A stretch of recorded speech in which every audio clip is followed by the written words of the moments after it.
are going to have an absolutely amazing conversation. Who is joining us? I see everyone standing around over there.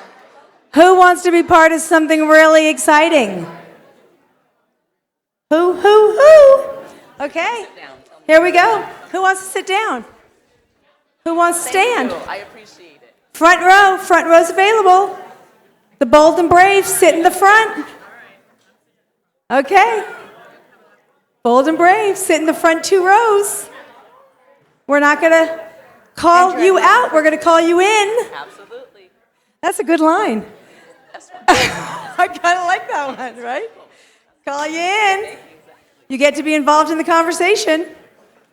Front 2 rows, get to be involved in the Yin loves to be involved in the conversation. Okay, here we go.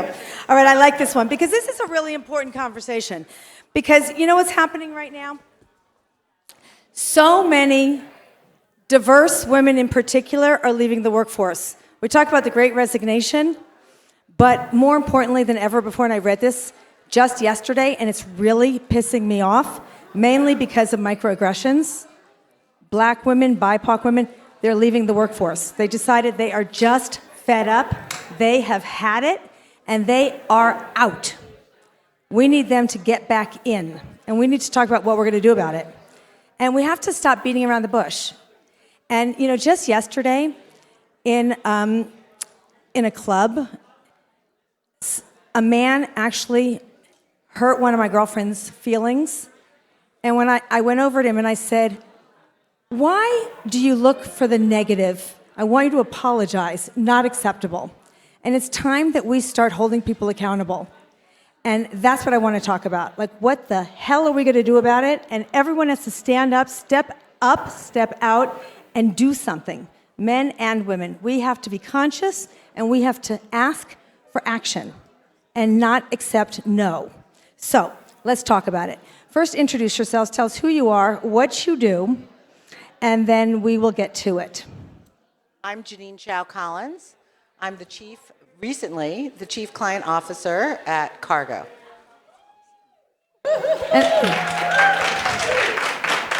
Oh, you got a whole fan club here. Exactly. She's going to change the game at Kargo. Yes.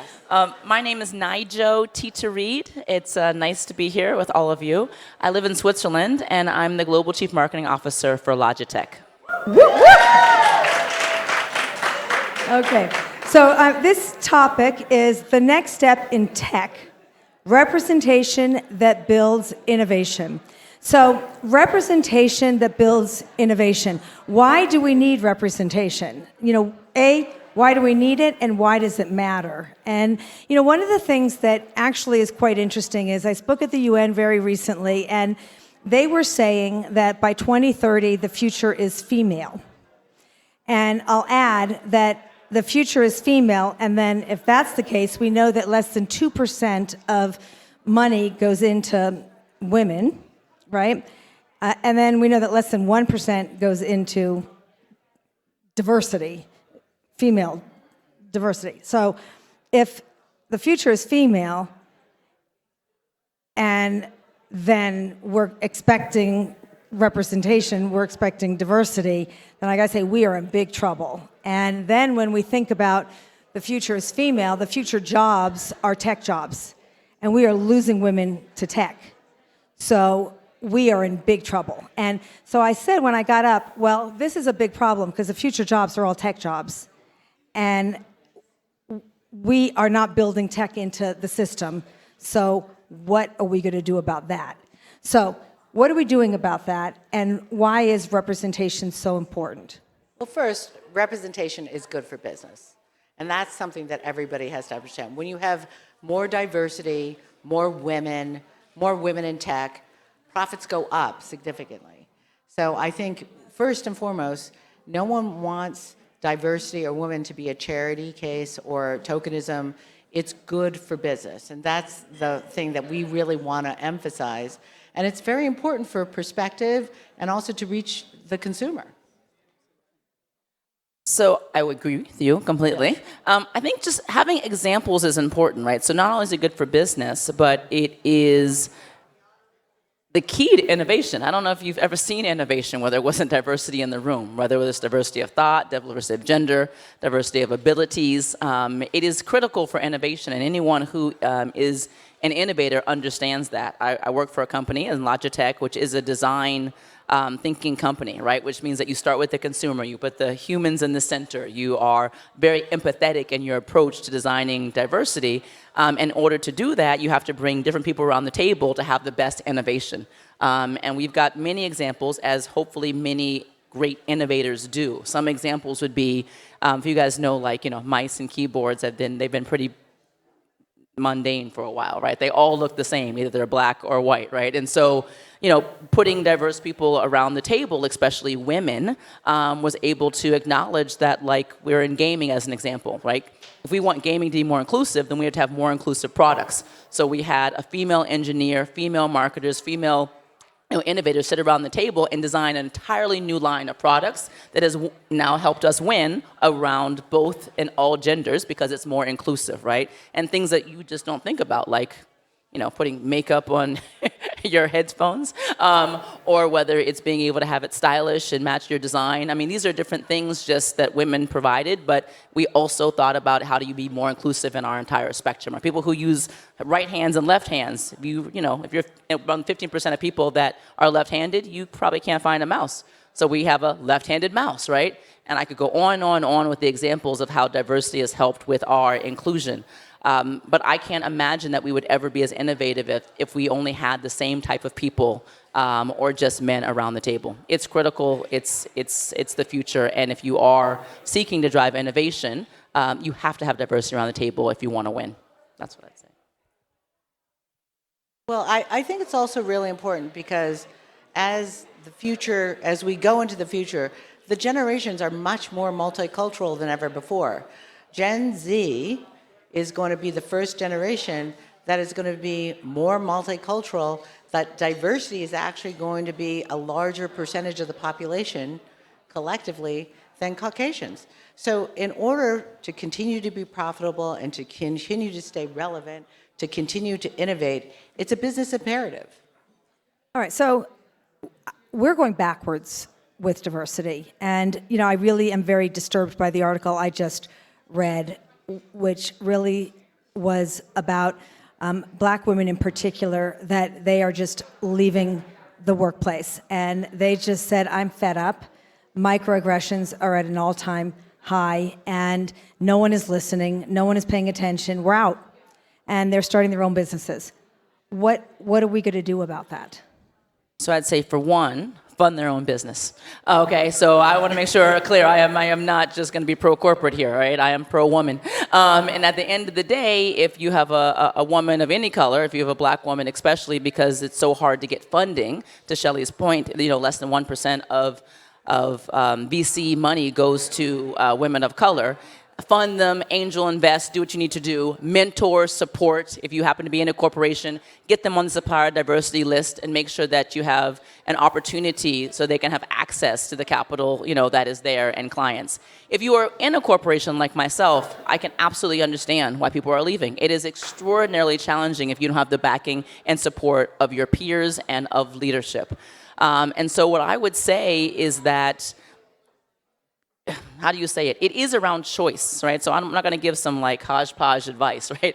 If you happen to be a woman of color and you want to work in this corporate world where today you are not the majority, although you are going to be the majority in the world, then don't work for a leader that doesn't see you as you see yourself. You have a choice. There are fewer of us than there are of others. So choose well.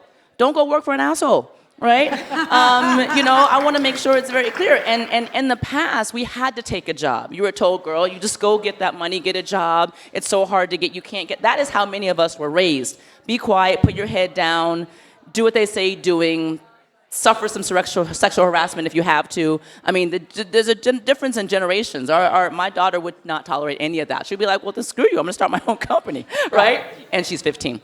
So, so I would say that for the women, choose well. Choose people that are willing to see you.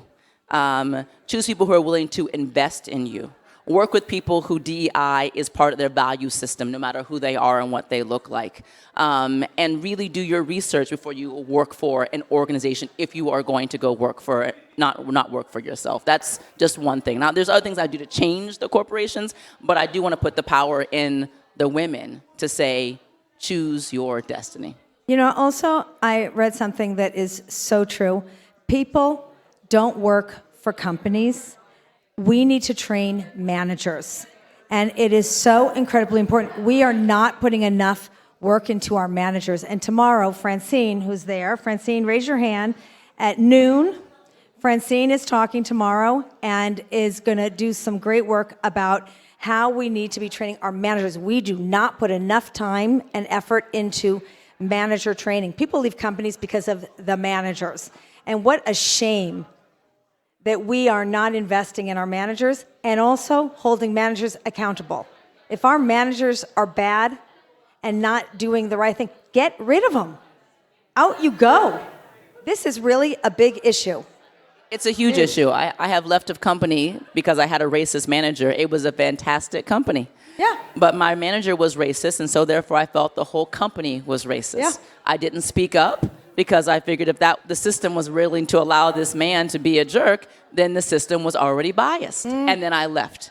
Yeah. Years later, the company came back and said, how did we lose you? How did we lose that? I was like, isn't it obvious? And they said, we had no idea. We didn't know. We didn't know the microaggressions you were suffering every day. And, it was a whole, it was a whole thing. But when you are in this situation, you use your feet, because I was suffering every single day. And so I think it is so important that we train managers and we give real examples, not like some frou-frou training. I mean, real examples of what is a microaggression, what it feels like, how it makes you feel, and what you do as a result, which is leave the company. And I do think we need to really invest in strong training, not just like the importance of DEI. I mean, and ongoing.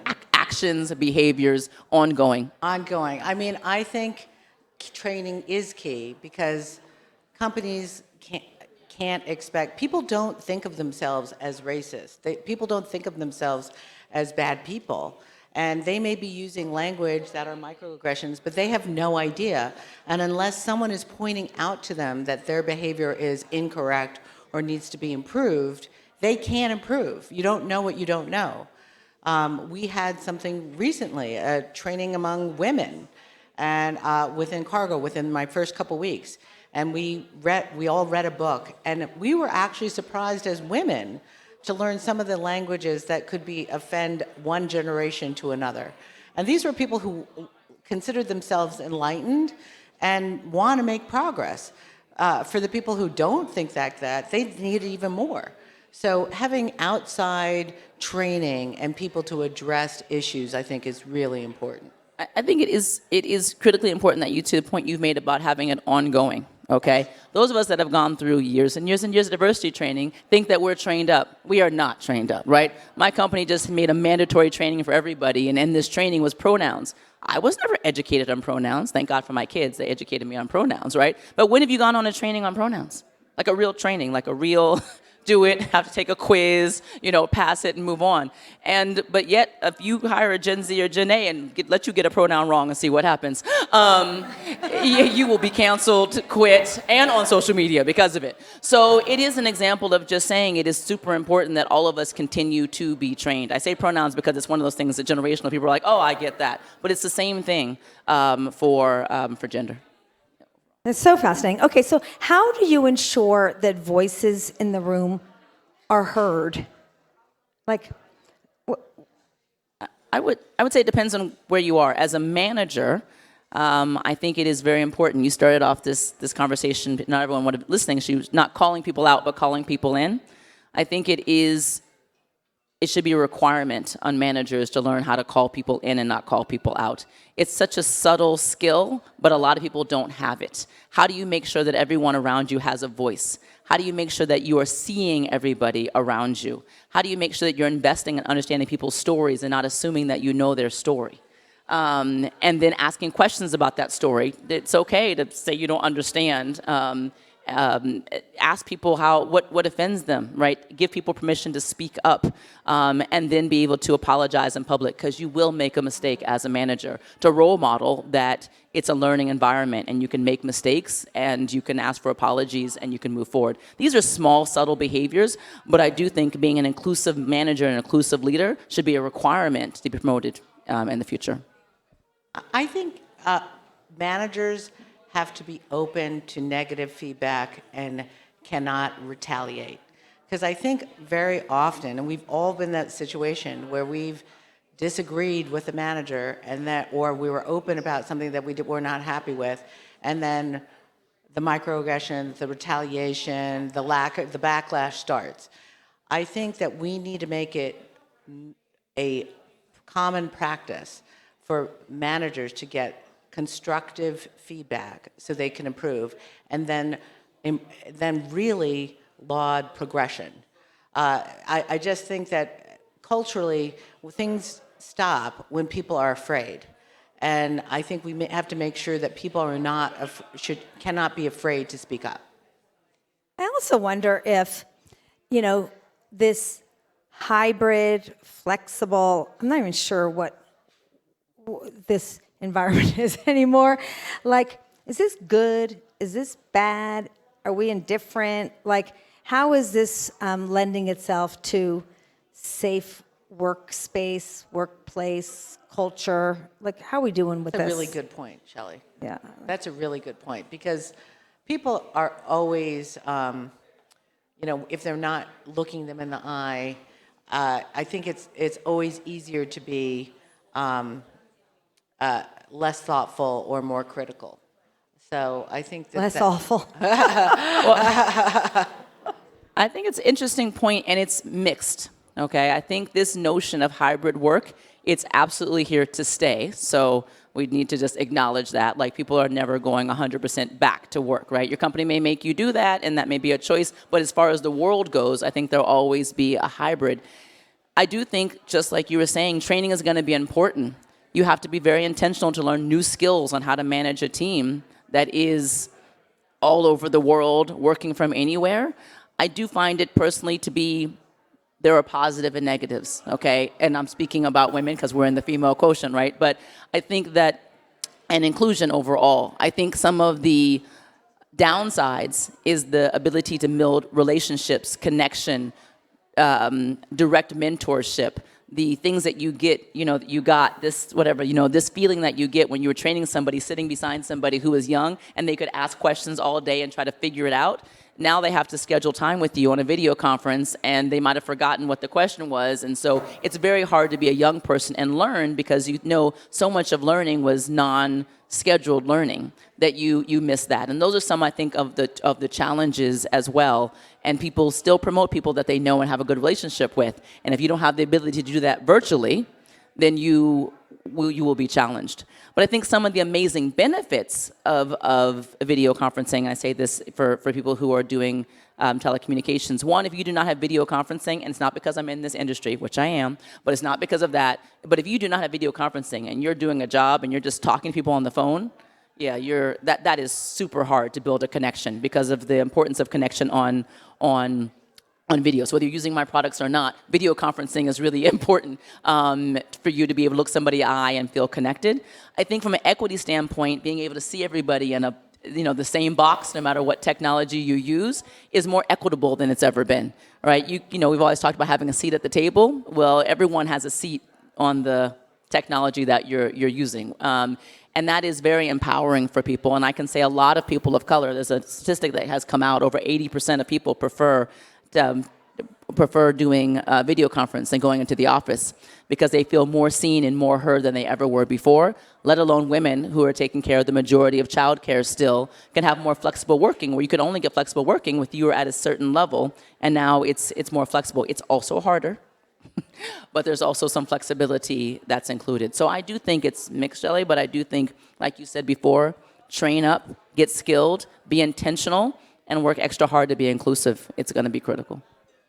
I also started thinking about language again, because I think language matters, and the whole concept of manager or even mentor-mentee if we were all reframed as equal and we were all leaders, because I think we're all leaders. I hate titles. I always have hated titles. And I think titles are part of the inequity. But if everyone in the company is a leader, I think it would go a long way to flattening, because we all have value. We all just have different roles. So once you call someone a manager, I think that puts inequity in action. So I started thinking, what if you flattened it and everyone's a leader? You all just have a different role that you play, right? Yeah, I think you're right, Shelley. And I think to your point, there are managers, because there's a certain responsibility you do have with like managing someone's pay and certain stuff like that. So you do need to be trained up to have that job. But leaders and having leadership mindset Right. and the ownership mindset that many companies are investing in does make a huge difference for everybody's feeling responsible for owning the environment and the culture. Because there are some environments where you say there's like managers and leaders and then the people, then you think that it's someone else's job to manage, to lead the culture. Where if you do call everyone leaders and everyone feel responsibility that they can all change the culture that they're in. And I have seen that environment, and it makes a huge difference. I'm in a very flat organization now, and I've been at a very hierarchical one where people kind of looked up and waited for the culture to change. And in the culture that I'm in today, everybody, no matter where they are and what their responsibility, it feels that way. And I do find it to make a huge difference. Culture is a reflection of everyone. Culture isn't top down, it ain't bottom up, it's all around. So we all have to be responsible for creating a culture, which Well- means respect amongst us. I think that point of title, you don't earn respect because of your title. You earn respect because of what you do. And the one requirement for a leader is to have a follower. And people don't want to follow anyone unless they respect them. So I think that the idea of eliminating titles or and make it really more about their responsibility, or what about you have head listener, or or something else rather than manager. I think I kind of like that. Well, I make shit up all the think I like time. it. Yes. I'm chief troublemaker, you're chief listener, chief, we're all chiefs. Chief of what? We all have a value, or else the company doesn't work. Everyone has a role to play. I think that is the mindset of equality, right? Right. It's the mindset of equity. I think the challenge is that there are many leaders still today that don't have that mindset. You are willing to distribute power because you believe in equity. Exactly. And I think that many people are still holding power for themselves. And so to the point that you said before, it would make a huge difference if the world was like that. And I think as you choose a place to work, choosing someone with the mindset that we have, or the mindset that Shelley has, makes a huge difference. And it does create an environment of equity. But that's What would your advice title be? Chief blank what officer? I would say chief change maker. I would say chief. I don't know. I'd say chief game changer, actually. I gotta change Chief that. game changer. No, I would say something with money in it. Chief. Sugar mama. Chief. But not a chief revenue officer. Chief money maker. Okay, front row. I gave you all permission. Front row, chief. No, exactly. Chief what? Connector, she said. Chief Connect. That's Chief Connect Dashima? officer. Chief. Chief keeping it real. Genius. I Chief. like that. Chief Igniter. I Chief. like that. Okay. Next row, Chief. Oh, she makes the trains run on Rach, time. Chief? She's doing her chief. Chief. Making it happen, Chief. Oh, I genius, like that. Chief. Paying it forward. Chief. Getting shit done. 58 seconds, Chief. Connector, Chief. Genius, Chief. Okay, Chief. Fun. Genius, Yeah, I like Chief. that. Chief. Chief. Chief. Chief. Impact. Chief. Chief. Louder. Chief. Builder. Chief. Chief? What? Getting shit done. Chief Allen? Amber? What? Giver. Oh, that's Nikki. Okay. Marissa, Chief? Chief? Chief? One more. We got 1 second. Chief helper. There you go. We got a lot of chiefs in this room. Oh, right. Flat organization. Love it. It works for me. Does it work for you? Oh, I love it. It I love does. it. It does. This it does. this is about representation. Representation. I love it. This is a flat organization. I We love it. just made a company. I love this company. I'll put all my money in it. There you have it. I love it. Okay. It's Game great. over. I like this game-changing organization. I love it. I'll I love invest. it. I love it. What product good. are we building with this one? Love. Oh, we're building love. Oh, $100 million. All right. Thanks, you guys. Thank you. That was really fun.